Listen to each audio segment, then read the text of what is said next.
Some people think our economists and policymakers never get outside of the marble walls of the Fed, but they don't know about this remarkable interaction between the people at the Federal Reserve Bank and the community that we serve. Our bank representatives go out and collect information by talking to people.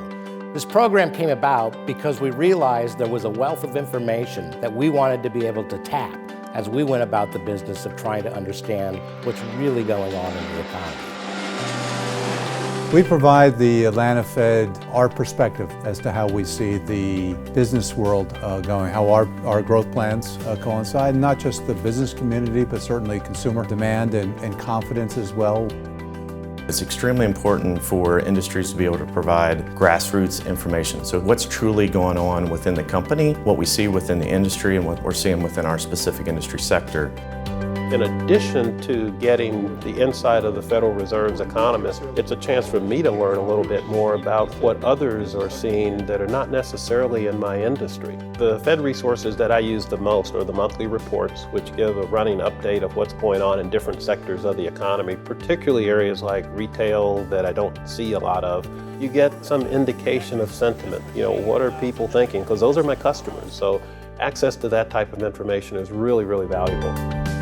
The Fed assembles involved, engaged people from lots of places in the economy, and the RAIN network is a really good example of that. And when you get in a room with intelligent people thinking deeply about the issues that are moving their businesses, and there's a robust conversation, everybody wins. And so the Fed is a good catalyst for that. It is quite an enlightening process as we get to hear the diverse perspectives of multiple industries at the table.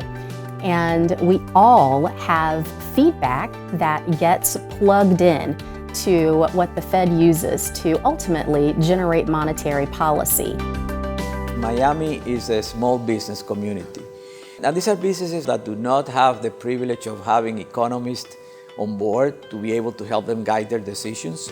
So having access to the brain power of the Fed and having the opportunity to have substantial dialogues about these issues is something that a lot of people value in this community. And it's something that I feel very proud to be associated with. To know that the feedback we're giving about the work we're doing every day gets taken into account as the Fed is developing monetary policy is so important, and it is an honor to serve. It's helpful for us to hear how others are viewing the world that we all live in and operate in, and getting that two-way dialogue is important to us. After joining the Fed and learning more about what the bank really does and its true role in the economy, you can't help but become an advocate for the Federal Reserve. This is how the Fed is working to better manage the U.S. economy.